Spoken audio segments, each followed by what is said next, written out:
बैठिए। तो देखिए लास्ट क्लास में हम लोगों ने इलेक्ट्रोकेमिस्ट्री में इलेक्ट्रोकेमिकल सीरीज का यूज किया था। यहाँ सिंपल सी बात याद रखिए, स्मॉलर वैल्यू होगी तो वो कैसे काम करेगा, रिड्यूसिंग एजेंट। रिड्यूसिंग एजेंट होगा मतलब उसका ऑक्सीडाइज होगा, और वो कहाँ जाएगा, ऑक्सीडेशन किस पे होता है, एनोड पे, और एनोड है तो वो मोर रिएक्टिव होगा।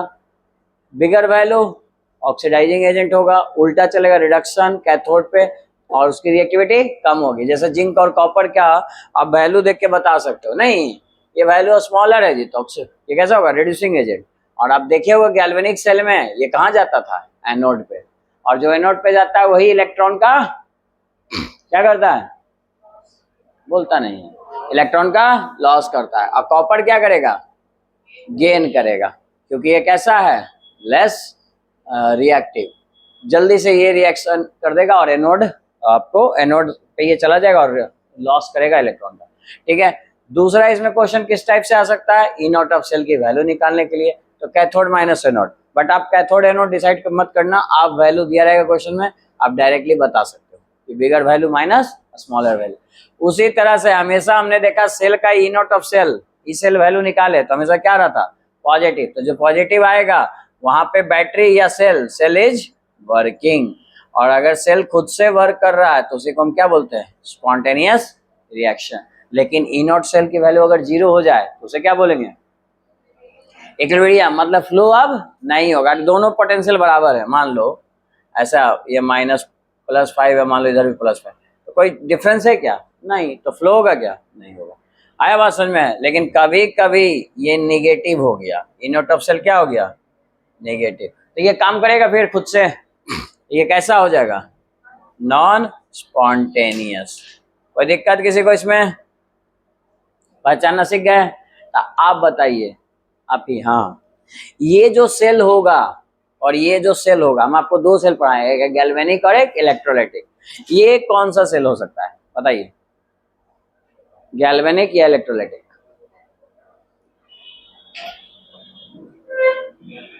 गैल्वेनिक सेल खुद से काम करता है, उसको कोई एक्सटर्नल एनर्जी देने की आवश्यकता, याद है ना।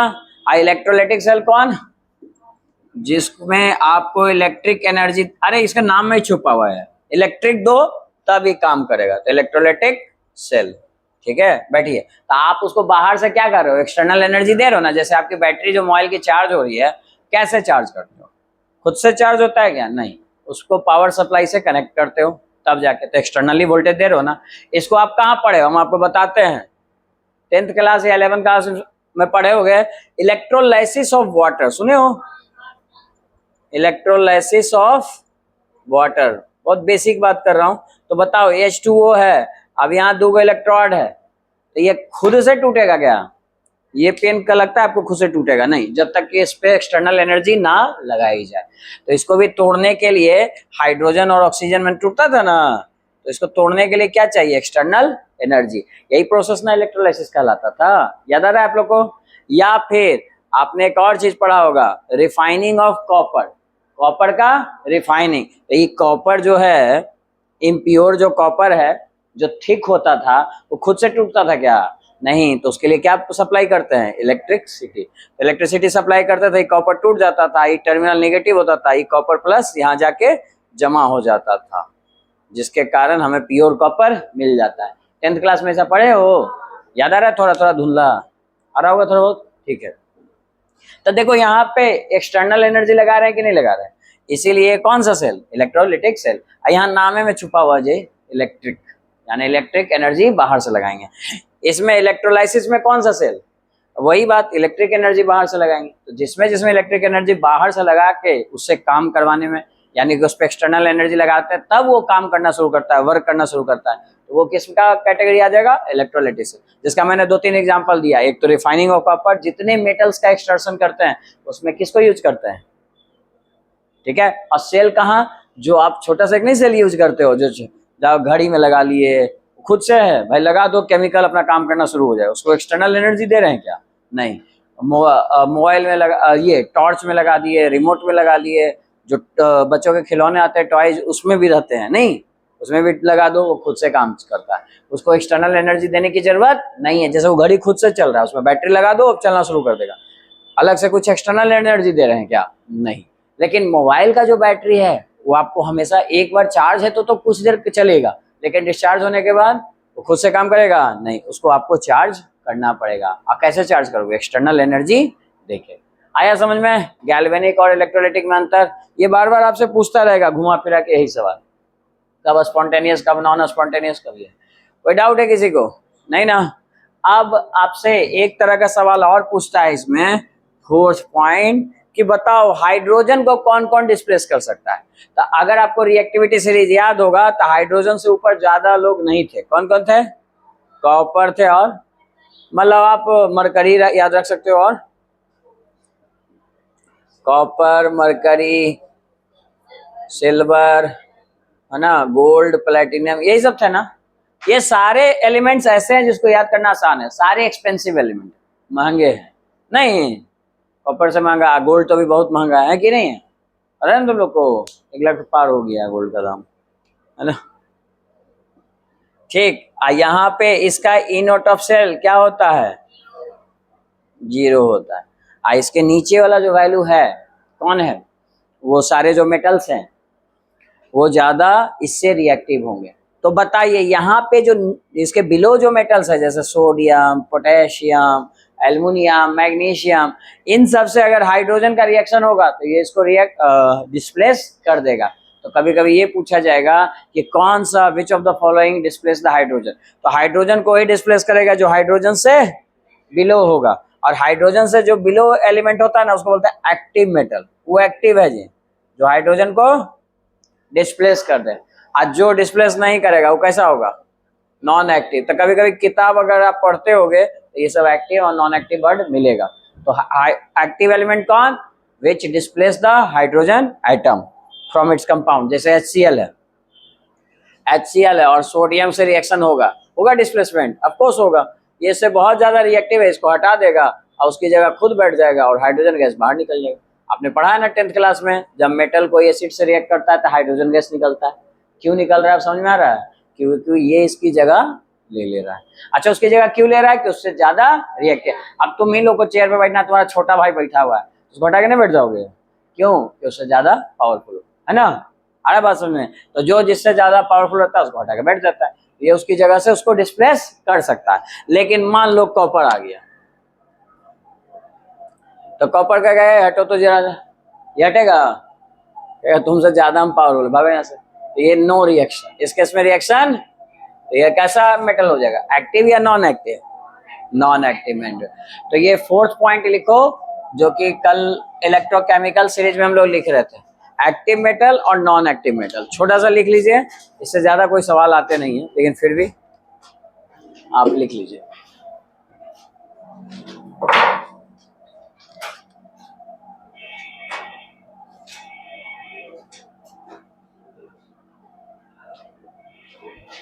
एक्टिव मेटल किसको कहेंगे? Which displace the hydrogen atom. Definition नहीं पूछेगा, छोटा सा लिख लो, which displace the hydrogen atom. और हाइड्रोजन को कौन डिस्प्लेस कर सकता है जी? जो हाइड्रोजन से ज्यादा रिएक्टिव है। और हाइड्रोजन से ज्यादा रिएक्टिव कौन होगा? मतलब कहने का मतलब more reactive than hydrogen. Hydrogen से ज्यादा रिएक्टिव वो होंगे जो हाइड्रोजन के बिलो होंगे, जिसकी ई नॉट ऑफ सेल की वैल्यू हाइड्रोजन से क्या होगी? कम होगी। यानी कि जिसकी ई नॉट ऑफ सेल की वैल्यू क्या होगी? निगेटिव। क्योंकि हाइड्रोजन का खुद का कितना होता है? 0। तो जो 0 से कम होगा वो निगेटिव होगा। आपको एग्जांपल्स भी बहुत बता देते हैं, बोलिए। सोडियम, पोटेशियम, एल्युमिनियम, जितना जानते हो सब मेटल इसको डिस्प्लेस करता है, केवल कॉपर, सिल्वर, गोल्ड इनको छोड़ के, है ना। तो ये कहलाते हैं एक्टिव मेटल। नॉन एक्टिव आपको लिखना है तो लिख लो। नॉन एक्टिव बड़ा आसान है जी, जो महंगे एलिमेंट्स है ना वही सब। Which does not displace the hydrogen.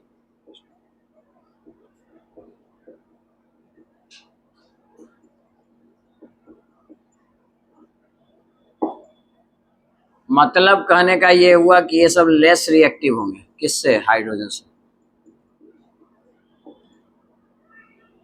अगर हम बात करें इसका इनोट ऑफ सेल तो जनरली क्या होता है, ये सब पॉजिटिव होता है। यही जितने महंगे एलिमेंट है ना वही सबका पॉजिटिव होता है, जैसे कॉपर, सिल्वर। आपने सिल्वर का अगर याद करो तो क्वेश्चन में देखा होगा ये रहता था, कॉपर का इतना होता था। ये सब पॉजिटिव वैल्यू है, इसीलिए किसको नहीं डिस्प्लेस करेगा जी, हाइड्रोजन को डिस्प्लेस नहीं कर पाएगा फ्रॉम इट्स कंपाउंड। कौन किसको डिस्प्लेस करेगा आपको समझ में आ रहा है। फिलहाल यहां तक लिखिए, रीजन बताइए। देखिए कोई भी क्वेश्चन मिले ना तो ए बी करने में मत भरोसा रखो, A B C D option रहता है तो आप अपना बेसिक सोचिए कि उसको कैसे बचाना है। ठीक है, बेसिक क्या कहता है कि आयरन को रस्टिंग से बचाना है। ठीक, इन दोनों की मदद से। अब हम किससे बचाना है हमको छोड़ो बात, पहले तो आयरन पे आइए। आयरन की बात की है, आयरन का वैल्यू दिया हुआ है इतना। ठीक, अब अगर इसको बचाना है मतलब ये रिएक्शन में भाग नहीं लेगा। अब रिएक्शन में नहीं भाग लेगा मतलब ये कैसा नहीं होना चाहिए, एनोड तो नहीं होना चाहिए। तब फिर ये बचा इसके पास ऑप्शन क्या, ये क्या होना चाहिए जी, कैथोड। मतलब कि ये इलेक्ट्रॉन लॉस करने लगा तो रस्टिंग तो हो ही जाएगी, फिर तो रिएक्शन हो गया। अब बात रहा कि इसको कैथोड बनाना, कल भी ऐसा क्वेश्चन किए थे, तो अगर इसको कैथोड बनाना है तो दूसरा एलिमेंट कैसे, कौन हम लेंगे, जो एनोड की तरह काम करे। आया समझ में। और एनोड की तरह काम कौन करता है, जिसका वैल्यू स्मॉलर होता है। किससे स्मॉलर होना चाहिए, इससे। अब बताओ इससे स्मॉलर वैल्यू कहां दिख रहा है तुमको, कौन है, ए या बी, ए। तो आपका पहला वाला जवाब सही था, आप लोग बदल दिए जवाब। ठीक है, तो यानी कि कौन सही आंसर हो जाएगा, ए, क्योंकि ए का वैल्यू क्या है, लेस वैल्यू, और जिसकी वैल्यू लेस होती है वही आपका एनोड की तरह काम करता है। अब एनोड की तरह काम करेगा तो इलेक्ट्रॉन का लॉस कौन करेगा, वही। तो आयरन क्या हो जाएगा, प्रोटेक्ट हो जाएगा। आप सिंपल सोचो, आप सिंपल सोचो, सुनो एक बात, जिंक और आयरन में बताइए किसकी कोटिंग की जाती है, जिंक की, क्योंकि जिंक ज्यादा रिएक्टिव होता है किससे, आयरन से। वो लिस्ट में लिखाया था ना। तो ये क्वेश्चन समझ में आया, बोलो कोई दिक्कत है बीच में, आपको लग रहा है कुछ कंफ्यूजन है। बी कैसे होगा, इससे वैल्यू क्या होनी चाहिए, लेस। ओ सॉरी, हाँ लेस वैल्यू ना, ठीक ठीक ठीक, इससे लेस वैल्यू कौन होगी जी, ये ना। हाँ नहीं ठीक कर रहे हो, तो ये वैल्यू लेस है, तो यही आपका काम करेगा एनोड की तरह, और यही आपका इलेक्ट्रॉन लॉस करेगा। हाँ ठीक है, निगेटिव का थोड़ा सा ध्यान रखिएगा, उसमें कंफ्यूजन हो जाता है। तो इससे छोटी वैल्यू ये है, ये तो बड़ी वैल्यू है ना। ठीक है, ये 0 से ज्यादा क्लोज है इसलिए बड़ी वैल्यू। कोई दिक्कत इसमें किसी को, समझ में आ गया क्वेश्चन। तो ऐसा कभी आएगा तो बना लोगे, तो कभी भी ऐसा कोई भी वैल्यू रहे आप बना लीजिएगा, किसको रस्टिंग से बचाने के लिए कौन सा मेटल हम लोग यूज करेंगे। इसके अलावा इसमें आपसे जो कल होमवर्क दिया था एनसीईआरटी बुक का, बताइए क्या डाउट है उसमें, बनाए तीनों। हाँ एक बार बुक दिखाना, जल्दी से आंसर बता देता हूँ।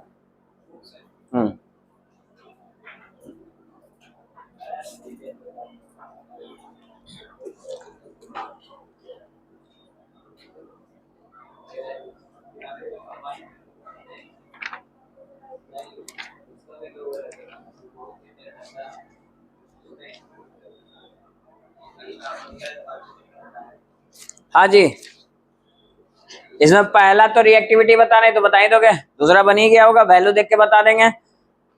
दूसरे वाले में बोला रिड्यूसिंग पावर, आपके पास किताब है ना, जल्दी से बताइए। रिड्यूसिंग पावर इंक्रीजिंग ऑर्डर में लिखना है। मुझे खाली इतना बताओ कि सबसे ज्यादा रिड्यूसिंग पावर इसमें किसका होगा, पोटेशियम का होगा, क्योंकि उसकी वैल्यू सबसे ज्यादा निगेटिव है, सबसे छोटी वैल्यू है। उसके बाद पोटेशियम के बाद Mg, उसके बाद क्रोमियम, उसके बाद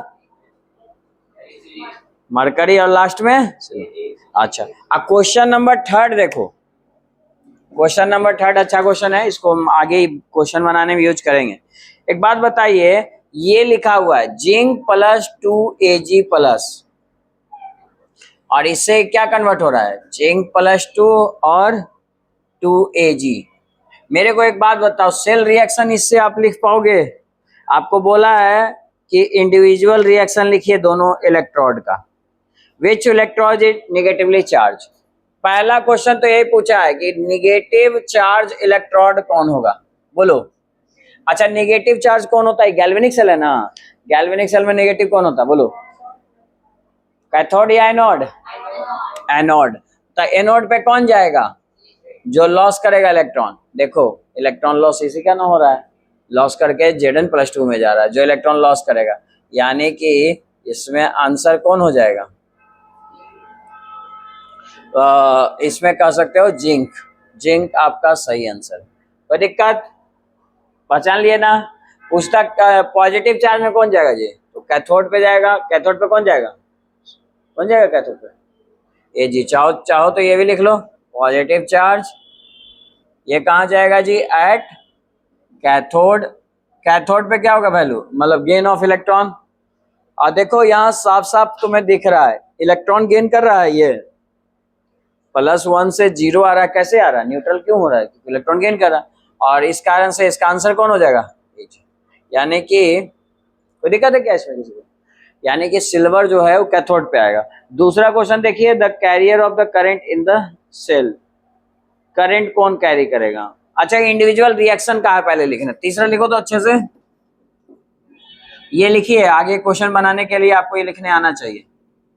एट एनोड क्या रिएक्शन होगा, लिखो तो। और एट कैथोड दोनों रिएक्शन लिखिए। जो लिख चुके हो कॉपी दिखाइए मुझे।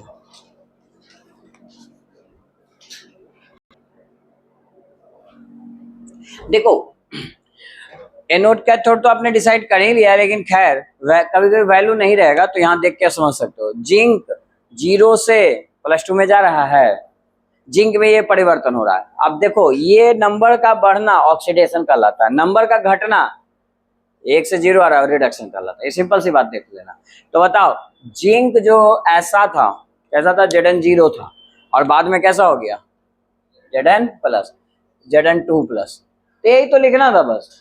अब बताइए एनोड पे क्या होता है? लॉस ऑफ इलेक्ट्रॉन आपको पता है, तो ये क्या करेगा? इलेक्ट्रॉन का लॉस। लेकिन किसी को डाउट है, देखो एनोड पे तो हमेशा लॉस होता है, कितना लॉस करेगा? तो यहाँ जितना प्लस आ रहा है कितना लॉस करेगा? 2+। बोलो कोई दिक्कत?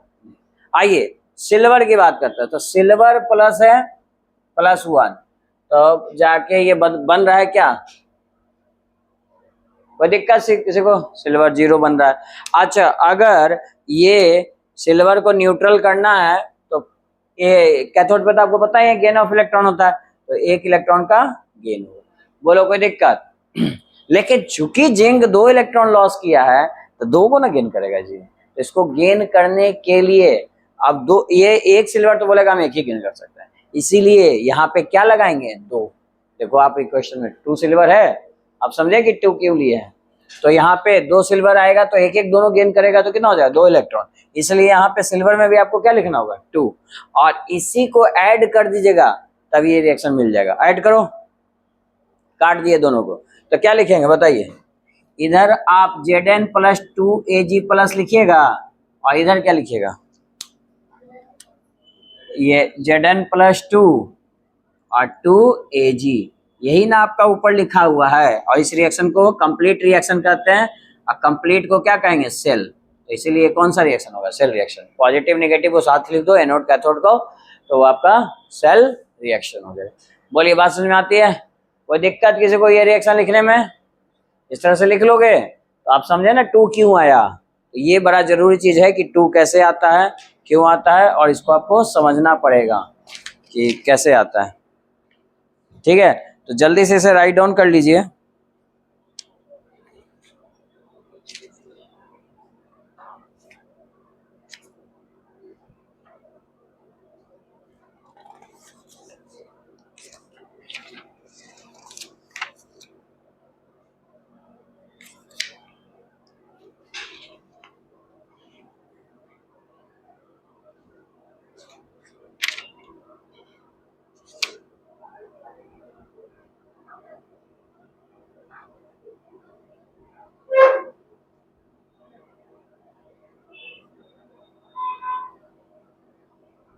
हाँ, एक चीज और चीज आपको सीखना होगा कि जब आपको, देखिए आपके बुक में ऐसा क्वेश्चन है भी, जब आपको सेल रिप्रेजेंटेशन दिया हुआ, क्या दिया हुआ जी?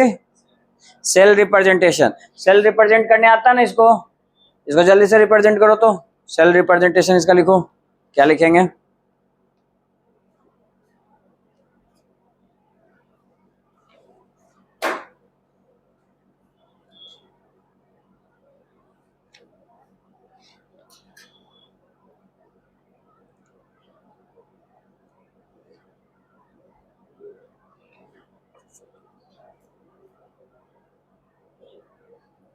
जिंक और सिल्वर है ना।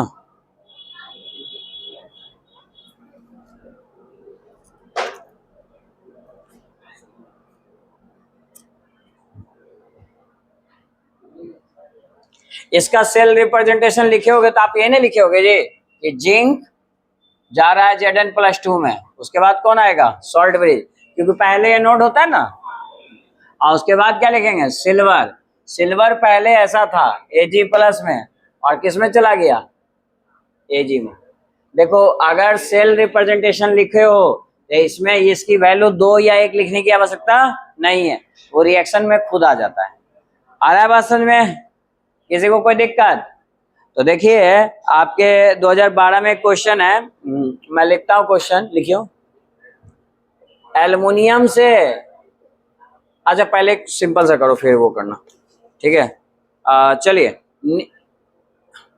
निकेल है, निकेल+2 में जा रहा है, सिल्वर है, सिल्वर में जा रहा है। क्या मुझे इसका सेल रिएक्शन लिख सकते हो? सेल रिएक्शन लिखने के लिए क्या क्या लिखेंगे? पहले एनोड का रिएक्शन, फिर कैथोड का रिएक्शन, और दोनों को ऐड कर देंगे। चलो जल्दी से ऐड करके बताओ क्या आएगा रिएक्शन। सेल रिएक्शन बताइए इसका, ये सब आता है लिखने के लिए सेल रिएक्शन।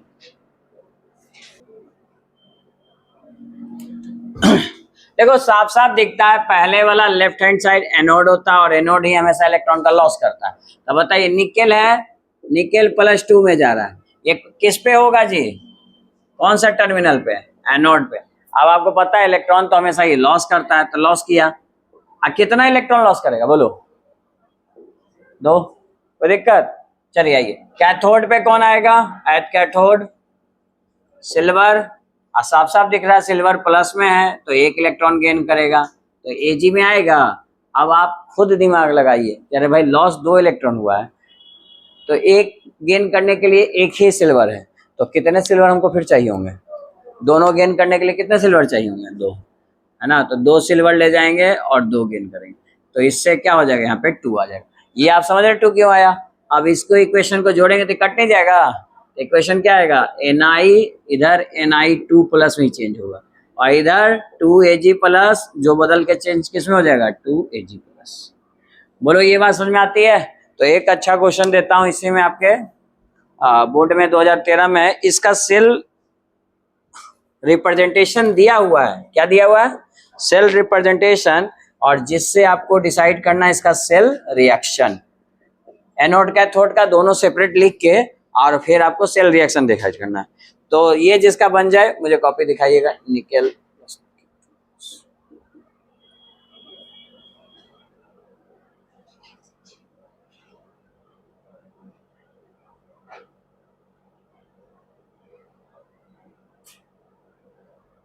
कि दोनों लॉसे कर रहा है क्या जी?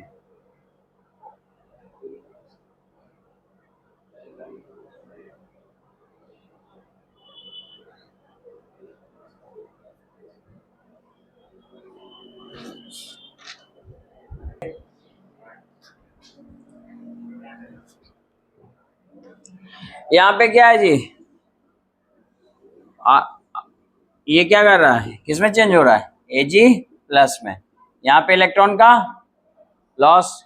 अच्छा कॉपर क्या कर रहा है? गेन कर रहा है, कितना इलेक्ट्रॉन? तो क्या चेंज हो जा रहा है? कॉपर में बदल जाएगा, लेकिन कॉपर क्या कर रहा है? 2 इलेक्ट्रॉन ना, तो यहाँ पे क्या लिख दोगे?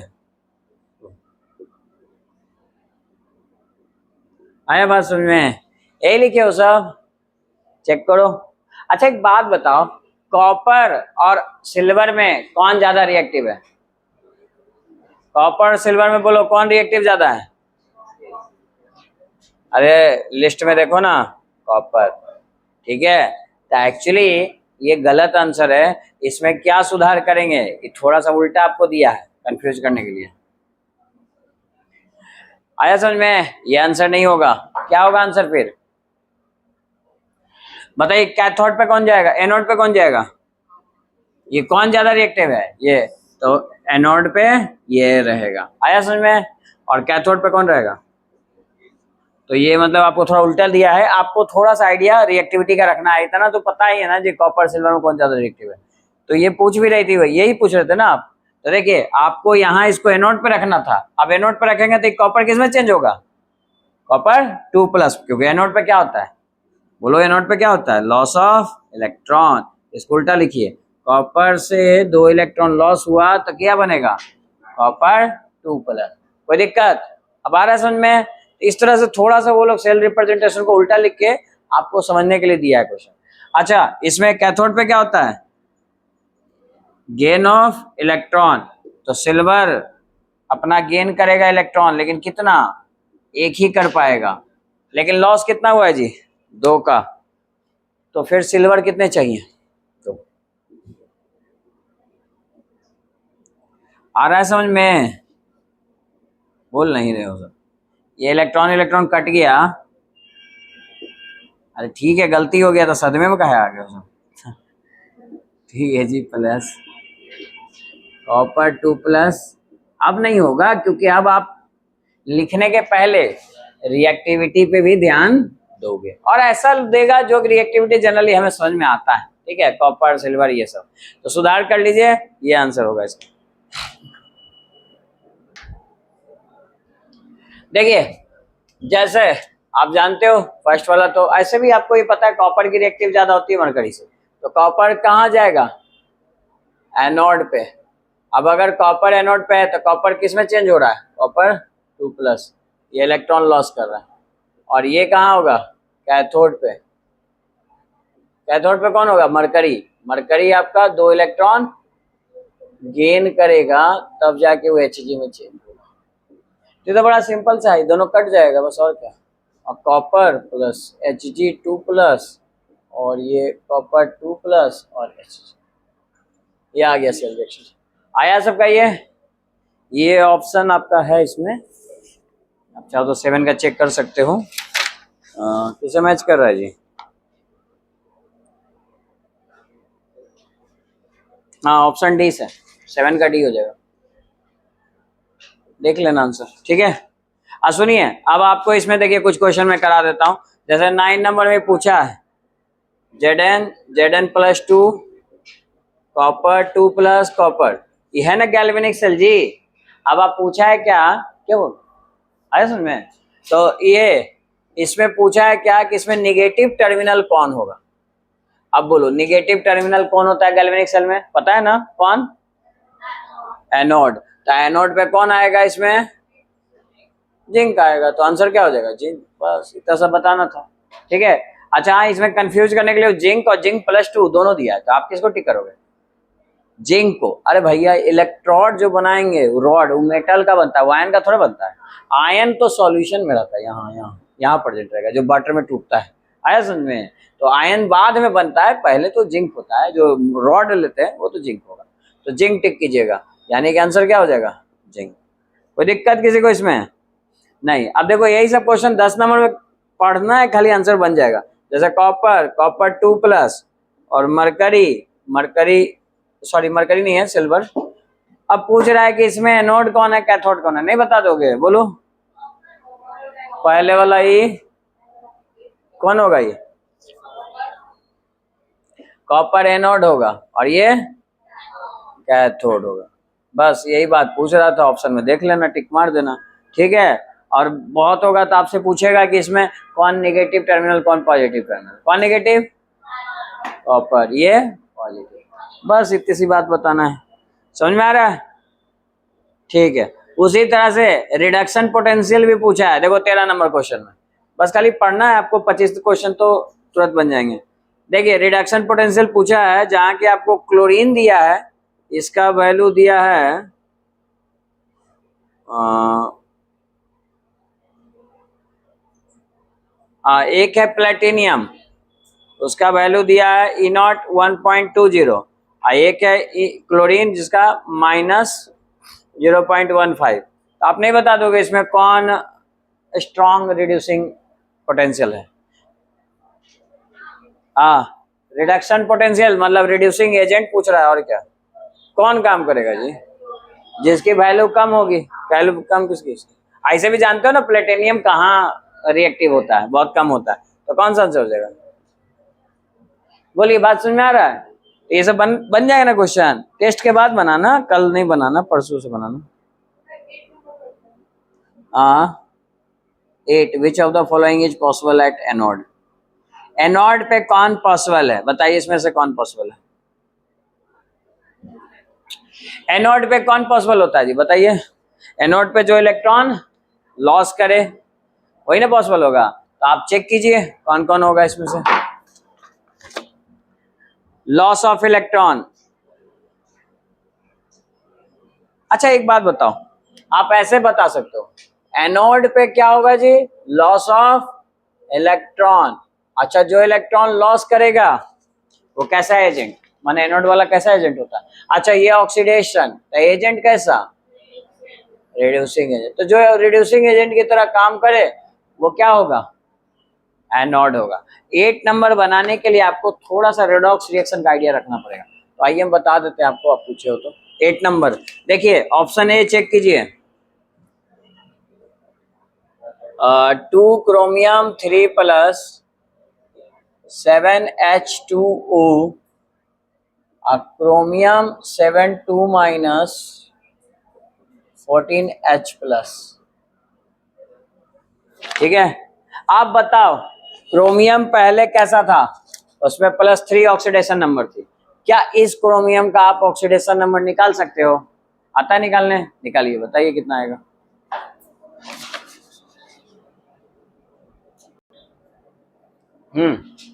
देखिए +3 यहाँ है। देखिए सुनिए, रूल क्या है, जिसका निकालना उसको x मान लो। क्या मान लो? x। अब वो कितने आइटम है यहाँ पे? 2, 2x लिखेंगे। ठीक, जैसे एक छोटा सा प्रैक्टिस के लिए मान लो हमको H2SO4 में निकालना है। ठीक है, तो याद रखिएगा हाइड्रोजन का हमेशा कितना होता है? +1। ऑक्सीजन का नहीं लिखते, ऑक्सीजन -2, हाइड्रोजन +1, ऐसे लिखे थे कभी? देखा, ये चार्ज है। ठीक है, अब मान लो इसमें हमको सल्फर का निकालना है। ठीक, तो एक बात बताओ, ये जिसको निकालना उसको x मानो। हाइड्रोजन का कितना होता है? 1। 2 हाइड्रोजन का क्या करेंगे? 2 से मल्टीप्लाई नहीं कर देंगे? अच्छा, ऑक्सीजन का कितना होगा? -2, लेकिन कितने ऑक्सीजन है? 4 है। ये कंपाउंड टोटल क्या है? न्यूट्रल है ना। अगर कोई चार्ज दिया रहेगा तो वही लिखेंगे, लेकिन यहाँ न्यूट्रल है, 0। तो आप बताइए 2 + x - 8 = 0, x - 6 = 0, तो x = 6। यहाँ पे सल्फर पे क्या आएगा जी? +6। बोलो कोई दिक्कत? सेम काम यहाँ करना है। आइए क्रोमियम पे x माने इसको, लेकिन कितने हैं ये? 2, इसीलिए 2x है। बोलो कोई दिक्कत? प्लस ऑक्सीजन का कितना होता है? -2, लेकिन कितने ऑक्सीजन है? मल्टीप्लाई कर देंगे। आ रहा है समझ में सबको? भाई ये वही चीज है, एक पेन का दाम 2 रुपया, तो 7 का 7 से मल्टीप्लाई कर दो। -2 है तो 7 से मल्टीप्लाई कर दिया, इक्वल टू इस मॉलिक्यूल पे चार्ज दिख रहा है आपको -2। अब आप कैलकुलेट कर लो, ये उधर जाएगा, क्या आ जाएगा? +14 आएगा। अगर +14 आएगा तो आप जोड़िए इसको, 12, कितना आ जाएगा जी? 6। ये आ गया तुम्हारा +6। इसमें कोई दिक्कत किसी को? ठीक है, तो जल्दी से इतना लिखिए। एक चीज जान जाइए, ये जो चार्ज होता है ना उसको क्या बोलते हैं? Oxidation number. क्या बोलते हैं? हाँ, तो ये नोट भी चाहो तो लिख सकते हो कि decrease in oxidation number, increase in oxidation, पहले इंक्रीज लिखो, इंक्रीज इन ऑक्सीडेशन नंबर क्या कहलाएगा? ऑक्सीडेशन। और डिक्रीज इन ऑक्सीडेशन नंबर क्या कहलाएगा? रिडक्शन। इस क्वेश्चन में क्या पूछा है जी? कि एनोड पे कौन जाएगा, ये नहीं पूछा है? आए क्या पूछा है? देखो क्वेश्चन में, एनोड पे कौन जाएगा? अब बताओ एनोड पे कौन जाएगा? जिसका ऑक्सीडेशन होगा। बताओ यहाँ पे आपको देख के लग रहा है कि ऑक्सीडेशन हो रहा है? क्रोमियम का क्या हो रहा है? ये ऑक्सीडेशन हो रहा है कि नहीं हो रहा है? क्योंकि इसका ऑक्सीडेशन नंबर बढ़ रहा है। पहले 3 था, अब 6 हो गया। तो ये क्या हो रहा है? ऑक्सीडेशन। और ऑक्सीडेशन हो रहा है तो इसको हम कहाँ प्लेस कर सकते हैं? एनोड। वही तो पूछा है कि इनमें से कौन सा इक्वेशन है जो कि एनोड पे जाएगा? तो कौन सा है? यही आंसर मिल गया, आगे चेक करने की आवश्यकता नहीं है। बाकी कर लेना, ऑक्सीडेशन नंबर निकालने आता है ना, बस इसकी मदद से निकाल लेना। ठीक है, कोई दिक्कत? हाँ, एक आध जगह कंफ्यूजन यही हो सकता है, ऑप्शन बी में आपको F2 मिला है। सुनिए, तो जितना मॉलिक्यूल आयन जितना मॉलिक्यूल कंपाउंड होता है ना, सबका ऑक्सीडेशन नंबर क्या मानेंगे? 0। F2 का क्या मानोगे? H2 का क्या मानोगे? है ना। अब देखो NaCl का क्या मानोगे? तो भाई ये प्लस माइनस इंडिविजुअल चार्ज को ऑक्सीडेशन करते हैं, ओवरऑल चार्ज कंपाउंड पे क्या आएगा? 0। जैसे H2SO4 अभी लिखे थे ना जी, इस पे पूरा चार्ज क्या था? 0। इंडिविजुअल तो होता है लेकिन जोड़दार के सब 0 हो जाता है। यानी कंपाउंड मॉलिक्यूल जितने भी होते हैं सबका चार्ज क्या आता है? Net charge 0। आज जिसका जो अलग आयंस में होगा उसका दिया रहेगा। आपको बस याद किसका रखना है? हाइड्रोजन ऑक्सीजन का। हाइड्रोजन का कितना? +1, ऑक्सीजन का -2। इसकी मदद से आप ऑक्सीडेशन नंबर किसी का भी निकाल सकते हो। बोलो कोई दिक्कत? ठीक है, तो ये लिख लो।